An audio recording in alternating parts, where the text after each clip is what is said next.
Hello दोस्तों, नमस्कार। मैं भी आप सभी का एक बार फिर से बहुत बहुत स्वागत करता हूं इस यूट्यूब चैनल पे।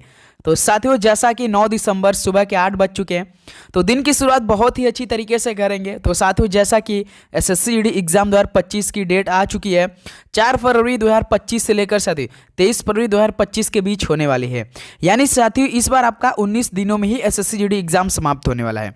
इसमें साथ ही आपका 39,481 पोस्ट पर एग्जाम होने वाली है। ऑलरेडी इसमें साथियों 54 लाख फॉर्म अप्लाई हो चुका है। इसमें एक सीट लेने के लिए काफ़ी विद्यार्थी जंग के मैदान में उतर चुके हैं और काफ़ी विद्यार्थी अभी इस साल को वेट करें कि नया साल आएगा, जब 1 महीना रह जाएगा तब हम लोग तैयारी करेंगे। तो साथ ही आपको ऐसा बिल्कुल भी नहीं सोचना है, क्योंकि देखिए एसएससी जीडी एग्जाम 2025 का आपका 4 फरवरी से स्टार्ट हो रहा है, जो कि 2 महीने से कम रह गया है।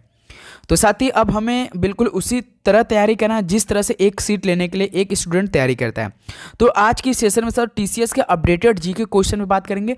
पूरा आपका क्वेश्चन साथियों बदल चुका है। तो अब धीरे धीरे हम लोग तैयारी शुरू कर दें। लगभग साथी हमने 1 महीने से लगातार ये क्लासेस स्टार्ट कर दिया है। तो आपने नहीं देखा है साथियों, तो प्लेलिस्ट बनकर तैयार है। आप डेली का डेली एक एक क्लास देखिए। आज की सेशन साथियों टीसीएस के अपडेटेड जी के क्वेश्चन देखिए, शाम को 6 बजे मॉडल पेपर देंगे। ओके दोस्त, तो चलिए सेशन को स्टार्ट करते हैं। टोटल हम लोग क्वेश्चन 50 बात करेंगे आज की सेशन में। टारगेट हम लोग का 50 आउट ऑफ 50 रहेगा। तो एग्जाम डेट 4 फरवरी है, आप सभी को मालूम होगा। और साथ ही एसएससी जीडी एग्जाम 2025 आप देने जा रहे हैं, तो इसका एग्जाम पैटर्न मालूम नहीं है, तो आपकी तैयारी बहुत कम है। देखिए इसमें साथियों टोटल 80 क्वेश्चन रहेंगे। 1 ही घंटा इसमें आपको समय मिलता है, जिसमें साथियों 20 क्वेश्चन जीके का, 20 question math, 20 question reasoning, 20 question Hindi और इंग्लिश का दोनों आते हैं। लेकिन आप उम्मीद करूंगा आप लोग हिंदी ही करेंगे। ओके दोस्त, तो ये आपका एग्जाम का पैटर्न रहेगा। 0.5 का नेगेटिव मार्किंग रहता है, याद रखिए, क्योंकि एक क्वेश्चन 2 नंबर का है। यदि एक क्वेश्चन 1 नंबर का रहता है उसमें 0.25 का नेगेटिव मार्किंग है, लेकिन साथियों इसमें आपका 2 नंबर का, इसलिए 0.5 का नेगेटिव मार्किंग है। ये बातें आप लोग याद रखिएगा। ओके दोस्त, इतनी बातें थी एसएससी जीडी एग्जाम 2025 के लिए, जो कि आपका 4 फरवरी से स्टार्ट हो रहा है। भाई आज आपका 9 दिसंबर है, तो आप जानते हैं 9 दिसंबर 4 फरवरी 5 दिन कम हो चुका है 2 महीने में से। ओके दोस्त, तो चलिए इस 9 दिसंबर सुबह 8 बजे की क्लास बहुत ही अच्छी तरीके से करते हैं और दिन की शुरुआत बहुत ही अच्छी तरीके से बनाते हैं। ओके दोस्त, तो लास्ट में अपना स्कोर आप लोग हमें जरूर बताएंगे। देखिए पहला प्रश्न, जागोई भारतीय शास्त्रीय नृत्य की निम्नलिखित में से किस रूप की एक प्रमुख शैली है? तो जागोई भारतीय शास्त्रीय नृत्य की जो साथी किस रूप की एक प्रमुख शैली है, तो ये मणिपुरी की है। तो पहले का हम लोग का साथी सी ऑप्शन क्या हो जाएगा, बिल्कुल राइट ऑप्शन हो जाएंगे। ओके, चलिए नेक्स्ट नंबर देखते हैं। क्वेश्चन नंबर देखिए सेकंड। और साथ ही आप देखेंगे ना, सारे सवाल आपको बिल्कुल अलग देखने को मिलेगा, क्योंकि टीसीएस आपका हर एग्जाम करा रही है। तो अब पूरा आपका जो सवाल है ना वो बदल दे रही है, तो हमें उसको भी अब सवाल देखते चलना है, क्योंकि 2025 में सारे सवाल आपके अलग अलग आने वाले हैं। ओके दोस्त, क्वेश्चन नंबर सेकंड देखिए, कौन सी अक्षांश रेखा देश की जलवायु को प्रभावित करते हुए भारत के मध्य से होकर गुजरती है? तो ऐसी कौन सी अक्षांश रेखा जो कि देश की जलवायु को प्रभावित करते हुए भारत के मध्य से होकर गुजरती है? तो साथ ही कर्क रेखा है। तो सी ऑप्शन क्या हो जाएगा, बिल्कुल राइट ऑप्शन हो जाएंगे। चलिए नेक्स्ट नंबर देखते हैं। क्वेश्चन नंबर देखिए थर्ड, निम्नलिखित में से किस मौर्य राजा के शासनकाल में कलिंग युद्ध लड़ा गया था? तो साथ ही किस मौर्य राजा के शासनकाल में कलिंग युद्ध लड़ा गया था? तो साथ ही अशोक के शासनकाल में लड़ी गई थी। तो आप हमें बताइए, एक सवाल होमवर्क हम दे रहे हैं साथ ही, कि जो कलिंग का युद्ध लड़ा गया था वो किस बीसी में लड़ा गया था? राइट ऑप्शन कमेंट बॉक्स में बताइए। ये सवाल आपके लिए होमवर्क में है। ये तो शासनकाल में जो आपका अशोक के शासनकाल में कलिंग युद्ध लड़ा गया था, लेकिन साथियों किस बीसी में लड़ा, किस शताब्दी में लड़ा गया था? राइट ऑप्शन कमेंट बॉक्स में बताएंगे। ओके, नेक्स्ट नंबर देखते हैं। क्वेश्चन नंबर देखिए 4, भारत में प्रथम पूर्ण जनगणना कब की गई थी? तो साथ ही भारत में प्रथम पूर्ण जनगणना कब की गई थी? तो साथ ही 1881 में की गई थी। डी ऑप्शन क्या हो जाएगा दोस्त, बिल्कुल राइट ऑप्शन हो जाएंगे। ओके, चलिए नेक्स्ट नंबर देखते हैं। क्वेश्चन नंबर देखिए 5, भारतीय संविधान के मूल पाठ में कितने अनुच्छेद शामिल थे? तो साथ ही भारतीय संविधान के मूल पाठ में टोटल अनुच्छेद की बात करें कितने शामिल थे, तो 395 थे, 395। तो बी ऑप्शन क्या हो जाएगा दोस्त, बिल्कुल राइट ऑप्शन हो जाएंगे। ओके, चलिए अगला सवाल देखते हैं। क्वेश्चन नंबर देखिए 6 क्या दिया है, निम्नलिखित में से कौन सा 7वीं पंचवर्षीय योजना का एक मुख्य उद्देश्य था? तो 7वीं पंचवर्षीय योजना का जो साथी केवल एक ही मुख्य उद्देश्य था, वो था साथी क्या, खाद्यान्नों के उत्पादन में वृद्धि। सबसे अधिक साथी यदि हम मनी की बात करें, पैसा किस क्षेत्र में है, तो वो खाद्यान्न में ही है। याद रखिएगा साथियों, यही आपका इसीलिए जो लद्दाख एरिया का है, इसी के कारण बहुत ही जो जम्मू कश्मीर में मतलब कि जो साथी बहुत ही क्या हुई थी, अपराध हुई थी, तो इसी के कारण हुई थी। तो बी ऑप्शन का हो जाएगा, बिल्कुल राइट ऑप्शन हो जाएंगे। ओके दोस्त, इसमें भाई एसएससी में काफ़ी स्कैम चल रही हैं, आप डेली का डेली न्यूज़ देख रहे होंगे क्या क्या एसएससी में हो रहा है। जब सीजीएल टीयर 1 का रिजल्ट आया भाई, तभी से खड़ा हो चुका है मुद्दा।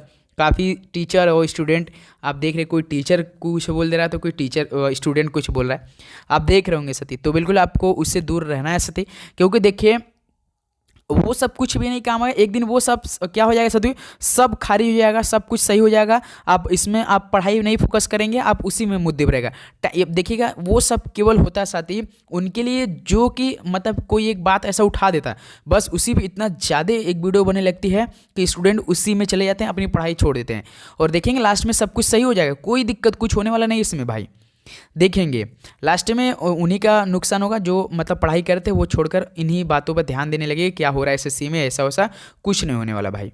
इससे आपको पढ़ाई फोकस करना है, देखिएगा लास्ट में सब कुछ सही होगा, आप अपनी पढ़ाई फोकस कीजिए। मास और मार्केंसिया निम्नलिखित में से किसके अंतर्गत आते हैं? जो एसएससी में स्कैम हो रहा है वो देखिए सही हो जाएगा साथी, आप बिल्कुल भी टेंशन नहीं लीजिए भाई। ओके, तो मास और मार्केंसिया ये किसके अंतर्गत आते हैं? तो ब्रायोफाइटा के अंतर्गत आते हैं। डी ऑप्शन बिल्कुल राइट हो जाएगा। ओके दोस्त, चलिए अगला सवाल देखिए, क्वेश्चन नंबर 8 देखिए, राजस्व प्राप्तियां ये किसकी होती हैं क्योंकि वे सरकार पर दावा नहीं करती? तो जो राजस्व प्राप्तियां होती है दोस्त, ये आपका गैर प्रतिदेय होती है और ये सरकार पर दावा नहीं करती हैं। डी ऑप्शन क्या हो जाएगा दोस्त, बिल्कुल राइट हो जाएगा। चलिए नेक्स्ट नंबर देखते हैं, क्वेश्चन नंबर देखिए 9, आपातकाल के दौरान किन मौलिक अधिकारों को निलंबित नहीं किया जा सकता है? तो देखिए साथियों, आपातकाल के दौरान किन मौलिक अधिकारों को निलंबित नहीं किया जा सकता है? तो देखिए साथियों, इसमें सबसे पहले 14-15 को निलंबित किया जा सकता है और 18-19 को, 16-17 को। लेकिन साथियों अनुच्छेद जो आपका 20 और 21 है, इसे निलंबित नहीं किया जा सकता। बी ऑप्शन क्या हो जाएगा, बिल्कुल राइट हो जाएगा।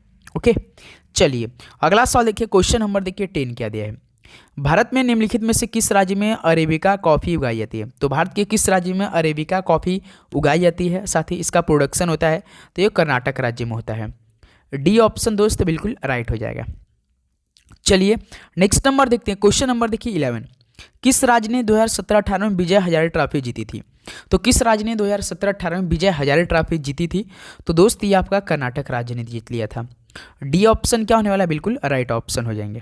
ओके, चलिए लास्ट में आप लोग स्कोर जरूर बताएंगे और सबसे बड़ी बात है ये आप लोग नोटिफिकेशन ऑन कर लेंगे, क्योंकि देखिए अब हमें एग्जाम के लिए लगातार कम से कम 3-3 क्लास एक दिन करनी पड़ेगी। अभी को हम टीसीएस का अपडेटेड जीके क्वेश्चन देंगे, शाम को मॉडल पेपर दोपहर 12:30 बजे, हो सकता है कि लाइव क्लास आपके साथ जुड़ने का प्रयास करेंगे। ओके दोस्त, नोटिफिकेशन इसलिए आप लोग ऑन कर लेंगे जरूर।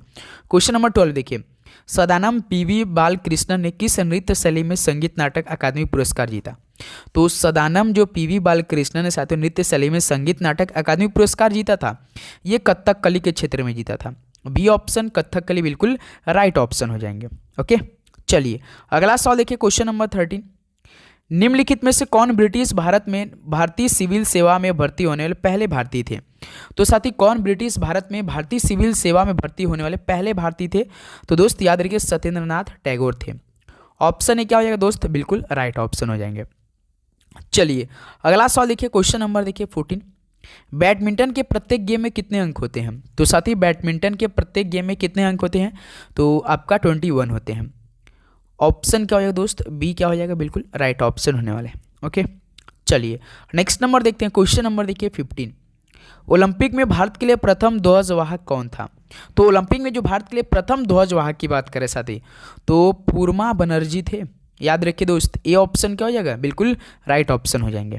ओके, चलिए नेक्स्ट नंबर देखते हैं, क्वेश्चन नंबर देखिए 16 क्या दिया है, महात्मा गांधी नई श्रृंखला के 50 रुपए के नोट का आधार कैसा रंग का है, किस रंग का है? तो महात्मा गांधी जो साथी नई श्रृंखला के 50 रुपए का नोट है, उसका आधार का रंग कैसा है मेरे भाई? आप देखे होंगे तो आप देखेंगे थोड़ा थोड़ा कैसा साथी, किस कलर का है? फ्लोरोसेंट नीला है टाइप का। आप देखेंगे ग्रीन है, लेकिन साथी वो कलर कैसा, फ्लोरोसेंट नीला टाइप का। सी ऑप्शन क्या हो जाएगा, बिल्कुल राइट हो जाएगा। चलिए अगला सवाल देखिए, क्वेश्चन नंबर 17, निम्नलिखित में से कौन सा आंध्र प्रदेश का एक शास्त्रीय नृत्य रूप है? तो आंध्र प्रदेश का एक शास्त्रीय नृत्य रूप कौन है दोस्त? तो कुचिपुड़ी है। सी ऑप्शन क्या हो जाएगा, बिल्कुल राइट ऑप्शन हो जाएंगे। ओके, चलिए अगला सवाल देखिए, क्वेश्चन नंबर 18, डैश किसके हिंदू महीने में हिंदू देवता भगवान शिव के संबंध में महाशिवरात्रि मनाई जाती है? तो साथी बताइए किसके हिंदू महीने में हिंदू देवता भगवान शिव के संबंध में महाशिवरात्रि मनाई जाती है? तो दोस्तों फाल्गुन के हिंदू महीने मनाई जाती है ना। तो सी ऑप्शन क्या हो जाएगा? बिल्कुल राइट ऑप्शन। जिसे हम लोग गाँव में सिर्फ फाल्गुन बोलते हैं, उसका राइट प्रोनाउंसिएशन क्या है? फाल्गुन है, याद रखिएगा, इंपॉर्टेंट सवाल है। चलिए अगला सवाल देखिए, क्वेश्चन नंबर 19। पंचम पंचवर्षीय योजना और षष्ठम पंचवर्षीय योजना के बीच की योजना को किसके रूप में जाना जाता है? तो साथ ही ये सवाल कल के जो शाम को लगभग 8 बजे एक मॉडल पेपर दिया था, ये सवाल हमने साथ कराया था, दूसरी बार टाइप हो चुका है। ये पंचम पंचवर्षीय योजना और षष्ठम पंचवर्षीय योजना के बीच की जो योजना है साथ ही ये आवर्ती के रूप में जाना जाता है। तो 19 का सी ऑप्शन क्या हो जाएगा दोस्त? बिल्कुल राइट ऑप्शन हो जाएंगे। ओके चलिए क्वेश्चन नंबर देखिए 20। स्किल इंडिया मिशन की शासी परिषद की अध्यक्षता कौन करते हैं? तो स्किल इंडिया मिशन की जो शासी परिषद है साथी, इसकी अध्यक्षता प्रधानमंत्री साहब करते हैं। तो सी ऑप्शन क्या हो जाएगा? बिल्कुल राइट ऑप्शन। चलिए एक सवाल हम आप सभी से पूछना है कि वर्तमान में भारत के प्रधानमंत्री कौन है, और साथ ही सबसे बड़ी बात है किस नंबर के हैं? चलिए बताइए किस नंबर के हैं प्रधानमंत्री साहब? ओके चलिए अगला सवाल देखिए, क्वेश्चन नंबर 21। भारतीय संविधान का कौन सा अनुच्छेद जीवन और व्यक्तिगत स्वतंत्रता के संरक्षण से संबंधित है? तो भारतीय संविधान का कौन सा अनुच्छेद जीवन और व्यक्तिगत स्वतंत्रता के संरक्षण से संबंधित है? तो साथ ही अनुच्छेद 21 है। तो 21 का साथ ही बी ऑप्शन बिल्कुल राइट ऑप्शन होने वाले हैं। चलिए अगला सवाल देखिए, क्वेश्चन नंबर 22। भाई जब हम सवाल पढ़ रहे हैं तो आपका राइट ऑप्शन आना चाहिए, ऐसी इस बार में तैयारी करना है, क्योंकि देखिए इसमें लगभग 53 से 54 लाख फॉर्म अप्लाई हो चुके हैं भाई। सभी स्टूडेंट खाली उसी की तैयारी कर रहे हैं। कुछ लोग ऐसे हैं कि जो एनटीपीसी कर रहे हैं, सीजीएल टीयर सेकंड का भी रिजल्ट आ चुका है, जो कि उसका 35 डेज बाद उसका एग्जाम होने वाला है। ओके तो इसके बाद से जीडी एग्जाम में जो भी 2025 का सबसे कंपटीशन एग्जाम होने वाला है, वो सबसे तगड़ा जीडी का ही होने वाला कंपटीशन। 2025 के किसी भी एग्जाम की बात करें तो जीडी ही है। ओके दोस्त, निम्नलिखित में से कौन सा मामला फौजदारी कानून का मामला नहीं है? देखिए जो साथी मामला फौजदारी कानून के अंतर्गत आते हैं वो तो देखिए हत्या है, दहेज के लिए प्रताड़ित करना, चोरी है, लेकिन साथी तलाक का मामला ना, ये फौजदारी कानून का मामला नहीं आता है। तो इसलिए डी ऑप्शन मेरे भाई बिल्कुल राइट हो जाएगा। ओके चलिए अगला सवाल देखिए, क्वेश्चन नंबर 23। 2011 की जनगणना के अनुसार भारत में सर्वाधिक महिला साक्षरता दर वाला राज्य का नाम बताइए। तो साथी 2011 की जो सेंसस हुई थी, इसके रिपोर्ट के अनुसार भारत में जो सर्वाधिक महिला साक्षरता दर वाला राज्य का नाम पूछा गया आपसे, तो केरल था। तो 23 का साथ ही बी ऑप्शन क्या हो जाएगा? बिल्कुल राइट ऑप्शन हो जाएंगे। ओके चलिए नेक्स्ट नंबर देखते हैं, क्वेश्चन नंबर देखिए 24। तमिलनाडु के तट पर वर्षा का बड़ा हिस्सा ये किस महीने के दौरान होता है? तो तमिलनाडु के तट पर वर्षा का जो बड़ा हिस्सा होता है सदी, ये अक्टूबर और नवंबर के दौरान होता है। तो 24 का बी ऑप्शन क्या हो जाएगा दोस्त? बिल्कुल राइट ऑप्शन हो जाएंगे। चलिए अगला सवाल देखिए, क्वेश्चन नंबर 25। भारतीय संविधान में अस्पृश्यता का उन्मूलन प्रावधान का उल्लेख किस अनुच्छेद में किया गया है? ये साथ ही आपके पेपर में कंफर्म होने वाला सवाल, ये जरूर आएगा सवाल, क्योंकि भारतीय संविधान का 2 ही 3-4 ऐसा अनुच्छेद है जो कि सवाल बार बार रिपीट होते हैं। तो अस्पृश्यता का उन्मूलन जो साथ ही इसका प्रावधान किस अनुच्छेद में उल्लेख किया गया है? तो अनुच्छेद 17 में होगा। बिल्कुल बी ऑप्शन दोस्त बिल्कुल राइट हो जाएगा। चलिए अगला सवाल देखिए, क्वेश्चन नंबर 26 मेरे भाई। जब मैग्नीशियम ऑक्सीजन की उपस्थिति में जलता है तब ज्वाला का रंग कैसा होता है? जब साथी मैग्नीशियम ऑक्सीजन की उपस्थिति में जलता है, क्या होता है? जब मैग्नीशियम ना वो ऑक्सीजन की उपस्थिति में जलता है तो ज्वाला का रंग कैसा होता है? तो भाई सफ़ेद, वाइट हो जाता है। ज्वाला का जो रंग उत्पन्न होता है, ऊपर उठता है, वो वाइट कलर का होता है। तो सी ऑप्शन मेरे भाई बिल्कुल राइट ऑप्शन हो जाएंगे। ओके बिल्कुल। चलिए 27 नंबर देखिए, निम्नलिखित में से किस गुप्त शासक को उसकी सैन्य उपलब्धियों के कारण भारतीय नेपोलियन कहा जाता था? तो किस गुप्त शासक को उसकी सैन्य उपलब्धियों के कारण भारतीय नेपोलियन कहा जाता था? तो दोस्त याद रखिए समुद्रगुप्त। तो डी ऑप्शन क्या हो जाएगा? बिल्कुल राइट हो जाएगा। ओके चलिए नेक्स्ट नंबर देखते हैं, क्वेश्चन नंबर 28। ई कृष्ण अय्यर किस प्रकार के नृत्य से संबंधित है? ई कृष्ण अय्यर किस प्रकार के नृत्य से संबंधित है? तो दोस्त ये भरतनाट्यम से संबंधित है। तो डी ऑप्शन क्या होने वाला है? बिल्कुल राइट ऑप्शन हो जाएंगे। ओके चलिए अगला सवाल देखिए, क्वेश्चन नंबर 29। भारत में प्रत्येक कितने वर्ष में एक बार जनसंख्या जनगणना की जाती है? तो साथ ही ये साल हम आपको होमवर्क में देना चाहेंगे, क्योंकि भाई कम से कम 100 बार तो ये सवाल आपने जरूर पढ़ा होगा, कहीं ना कहीं तो जरूर पढ़ा होगा कि भारत में जो प्रत्येक जनगणना होती है वो कितने वर्ष के अंतराल में एक बार होती है। कमेंट बॉक्स में बताइए। ऑप्शन भी आपके सामने दे रखा है, 5 वर्ष, 12 वर्ष, 10 वर्ष और साथ ही 15 वर्ष। चलिए कमेंट बॉक्स में इस सवाल का राइट ऑप्शन बताएंगे। ओके, चलिए अगला सवाल देखिए, क्वेश्चन नंबर 30। निम्नलिखित में से कौन सा देश लूसोफोनिया खेलों का हिस्सा नहीं है? तो साथी कौन सा देश लूसोफोनिया खेल का हिस्सा नहीं है? तो दोस्त ये अब खेल वैसे होता नहीं है, जर्मनी नहीं है भाई। बी ऑप्शन का बिल्कुल राइट ऑप्शन पुर्तगाल, भारत, मकाऊ है। अब प्रश्न आएगा तो साथी बिल्कुल सेम ऑप्शन के साथ यही होगा, कुछ भी इसमें छेड़छाड़ नहीं होता है। आप एसएससी का कोई सवाल देखेंगे, यदि आप पिछले 3 से 4 वर्षों का पेपर सॉल्व कर लेते हैं भाई ना, तो देखेंगे रिपीट कम से कम 30 से 40% तो सवाल आपको सेम मिलेगा, प्लस जो सेम का लैंग्वेज रहता है, सेम का ऑप्शन रहता है ना, बिल्कुल सेम रिपीट मिलेंगे, कुछ भी उसमें बदलाव नहीं आएगा।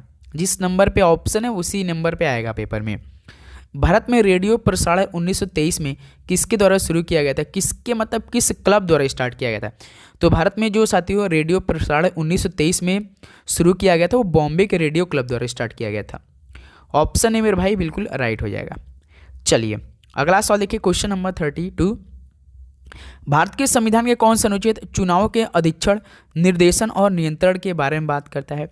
तो साथी भारतीय संविधान के कौन सा अनुच्छेद चुनाव के अधीक्षण, निर्देशन और नियंत्रण के बारे में बात करता है? तो दोस्त अनुच्छेद 324 है। तो 32 का ए ऑप्शन क्या होने वाला है? बिल्कुल राइट ऑप्शन हो जाएंगे। चलिए अगला सवाल देखिए, क्वेश्चन नंबर 33। राष्ट्रीय आय की गणना करते समय किसको एक कारक के रूप में लिया जाता है? तो राष्ट्रीय आय की गणना करते समय मेरे भाई ये निर्यात को एक कारक के रूप में लिया जाता है, निर्यात।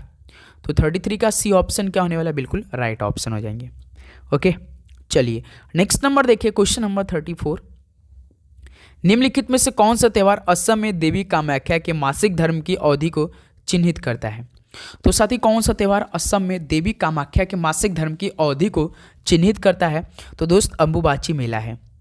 तो याद रखिएगा 34 का डी ऑप्शन क्या होने वाला है? बिल्कुल राइट ऑप्शन हो जाएंगे। चलिए अगला सवाल देखिए, क्वेश्चन नंबर 35। 2018 में भरतनाट्यम में संगीत नाटक अकादमी पुरस्कार किसने जीता? तो साथी 2018 में भरतनाट्यम में संगीत नाटक अकादमी पुरस्कार किसने जीता? तो दोस्त राधा श्रीधर ने जीता था। तो 35 का बी ऑप्शन क्या होने वाला है? बिल्कुल राइट ऑप्शन हो जाएंगे। ओके, चलिए नेक्स्ट नंबर देखते हैं, क्वेश्चन नंबर देखिए 36 क्या दिया है। आरबीआई के अनुसार भारत में सेवा क्षेत्र का 1980 के दशक में सकल घरेलू उत्पाद में कितना प्रतिशत का योगदान था? तो दोस्त जो आरबीआई के अनुसार था, भारत में जो सेवा क्षेत्र का 1980 के दशक में बात करें, जो कि सकल घरेलू उत्पाद पर टोटल योगदान की हम बात करते हैं, हम आपको बता दें 38.6% था। बी ऑप्शन बिल्कुल राइट हो जाएगा। चलिए अगला सवाल देखिए, क्वेश्चन नंबर 37।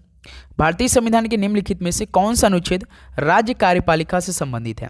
तो भारतीय संविधान का जो अनुच्छेद साथी 153 से 167 के बीच ये राज्य कार्यपालिका से संबंधित है। तो सी ऑप्शन क्या हो जाएगा? बिल्कुल राइट हो जाएगा। ओके, चलिए अगला सवाल देखिए, क्वेश्चन नंबर 38। भारतीय संविधान में राष्ट्रपति के चुनाव की विधि किस देश के संविधान से लिया गया है?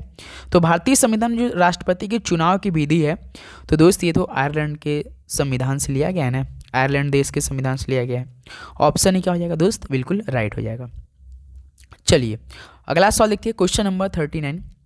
मोहिनी अट्टम एक एकल शास्त्रीय नृत्य शैली है जो निम्नलिखित में किस राज्य से संबंधित है? तो साथी मोहिनी अट्टम एक एकल शास्त्रीय नृत्य शैली जो किस राज्य से संबंधित है? तो दोस्त ये केरल राज्य से संबंधित है। तो 39 का ए ऑप्शन क्या होने वाला है? बिल्कुल राइट ऑप्शन हो जाएंगे। ओके, चलिए अगला सवाल देखिए, क्वेश्चन नंबर 40। काम के बदले अनाज योजना भारत में किस वर्ष शुरू की गई थी? तो दोस्त क्या आप हमें बताएंगे काम के बदले अनाज योजना भारत में किस वर्ष स्टार्ट की गई थी? तो दोस्त ये 2004 में स्टार्ट की गई थी। तो 40 का सी ऑप्शन क्या हो जाएगा? बिल्कुल राइट हो जाएगा। ओके, चलिए अगला सवाल देखिए, क्वेश्चन नंबर 41। निम्नलिखित में किस राज्य में मकर संक्रांति को पेड्डा पांडुंगा के रूप में मनाया जाता है? तो बताइए किस राज्य में मकर संक्रांति, जो हम लोग मकर संक्रांति पतंगबाजी करते हैं 14-15 जनवरी को मेरे भाई आ रहा है, 1 महीना 5 दिन बाकी है मकर संक्रांति, काफ़ी हम लोग पतंगबाजी करेंगे। तो ये किस राज्य में पेड्डा पांडुंगा के रूप में मनाया जाता है? तो दोस्त ये आंध्र प्रदेश में मनाया जाता है। याद रखिएगा आंध्र प्रदेश, एपी में ए ऑप्शन क्या होने वाला है? बिल्कुल राइट हो जाएगा।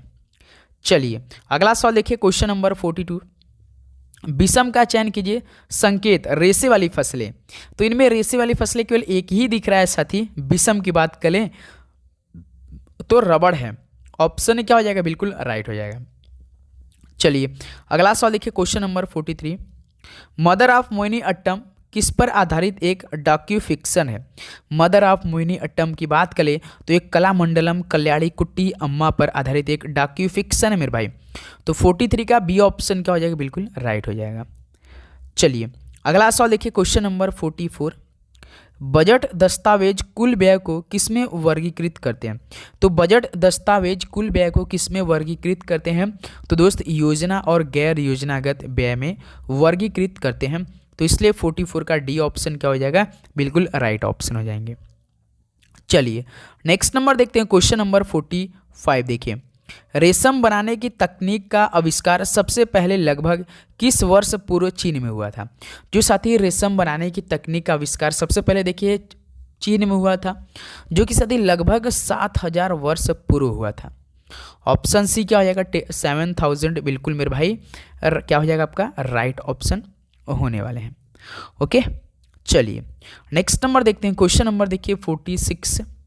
भारत सरकार के किस केंद्रीय मंत्री ने मार्च में टेक कॉन्क्लेव 2022 का उद्घाटन किया। तो भारत सरकार किस केंद्रीय मंत्री ने साथियों मार्च में जो टेक कॉन्क्लेव 2022 का उद्घाटन किया था, तो ये अश्विनी वैष्णव ने किया था। डी ऑप्शन दोस्त क्या हो जाएगा आपका, बिल्कुल राइट ऑप्शन हो जाएंगे। ओके तो भाई देखिए हम लोग 46 क्वेश्चन पहुंच चुके हैं। तो आपका स्कोर लास्ट में हमें मालूम होना चाहिए, कम से कम 10 लोग अपना स्कोर राइट बताएंगे, क्योंकि जब तक आप लोग स्कोर नहीं बताएंगे तो साथ ही देखिए मज़ा नहीं आता है। बताएंगे आप किस लेवल के, बिल्कुल ईमानदारी से बताइए यार। जो स्कोर है आपका फैक्ट बताइए, बिल्कुल उसमें छुपाने वाली कोई बात नहीं, क्योंकि देखिए एग्जाम सर पे है और हमें तैयारी करना है। जो जिनका मतलब कम स्कोर रहेगा हम उसको बताएंगे क्या उनको कैसे तैयारी अपनी करनी है। ओके दोस्त 47 देखिए, निम्नलिखित में से कौन से खिलाड़ी क्रिकेट विश्व कप 1983 के फाइनल मैच में सर्वोच्च स्कोरर था। तो देखिए साथियों, सबसे पहले जो आपका 1983 का वर्ल्ड कप था, इससे कम से कम आपके पेपर में 5 सवाल बनते। पहला कि किस देश में आयोजित किया गया था, तो इंग्लैंड में आयोजित किया गया था। किस स्टेडियम में, लॉर्ड्स के मैदान में आयोजित किए गए थे। और कौन सी टीम विजेता था, तो अपना प्यारा भारत विजेता था। किस देश को हराकर, तो वेस्ट इंडीज को हराकर। इसके मतलब 1983 में जब भारत जीता था तो इस समय कैप्टन कौन थे, तो कपिल देव कैप्टन थे। तो सबसे अधिक स्कोरर कौन था फाइनल मैच में, तो कृष्णाचारी श्रीकांत थे। इतना सवाल आपको मालूम होना चाहिए मेरे भाई। ये ऑप्शन बिल्कुल राइट ऑप्शन होने वाला है। ओके चलिए नेक्स्ट नंबर देखिए 48। किस देश ने 2019 में एशियाई एथलेटिक्स चैंपियनशिप की मेजबानी की। तो किस देश ने 2019 में एशियाई एथलेटिक्स चैंपियनशिप की मेजबानी की थी, तो दोस्त ये कतर देश ने किया था। डी ऑप्शन 48 का बिल्कुल राइट हो जाएगा। चलिए अगला सवाल देखिए, क्वेश्चन नंबर 49। दिए गए उद्योगों में चूना पत्थर किस उद्योग का कच्चा माल है। दिए गए उद्योगों में जो साथी चूना पत्थर है, ये सीमेंट उद्योग का कच्चा माल है। तो 49 का सी ऑप्शन क्या हो जाएगा, बिल्कुल राइट हो जाएगा। नेक्स्ट नंबर देखते हैं, क्वेश्चन नंबर देखिए 50। स्वतंत्रता के समय भारत की लगभग कितना प्रतिशत जनसंख्या कृषि पर निर्भर थी। तो साथ ही स्वतंत्रता के समय भारत की लगभग जो आपका 75% जनसंख्या क्या थी, कृषि पर निर्भर थी। डी ऑप्शन क्या होने वाला, बिल्कुल राइट ऑप्शन हो जाएगा। तो साथ ही इस तरह से टोटल 50 क्वेश्चन कंप्लीट हो चुके हैं। अब बताइए आप सभी का आज के TCS के बिल्कुल अपडेटेड जीके क्वेश्चन में से कितना स्कोर आप लोग कर पाए। तो अब देखें तो 9 दिसंबर सुबह के 8 बज चुके हैं। कंप्लीट होता हुआ आज का सेशन, लगातार क्लासें मिलेगी साथियों। आप ऐसे ही आपने यदि सभी पिछला क्लास नहीं देखा है तो प्लेलिस्ट बना है जो कि SSC ED एग्जाम 2025 के नाम से, आप जरूर भाई देखिए। हर एक दिन ये क्लास देखें, उसके बाद इस क्लास को देखिएगा। ओके दोस्त, तो चलिए मिलते हैं साथी एक और नए अगले सेशन के साथ। सभी लोग नोटिफिकेशन ऑन करेंगे इस चैनल पे, तो जितने भी जुड़े हैं तो लाइक और अपने दोस्तों में जरूर शेयर कीजिए। ओके दोस्त, सभी को जय हिंद, वंदे मातरम। पढ़ाई करते रहिए, ऑल द बेस्ट।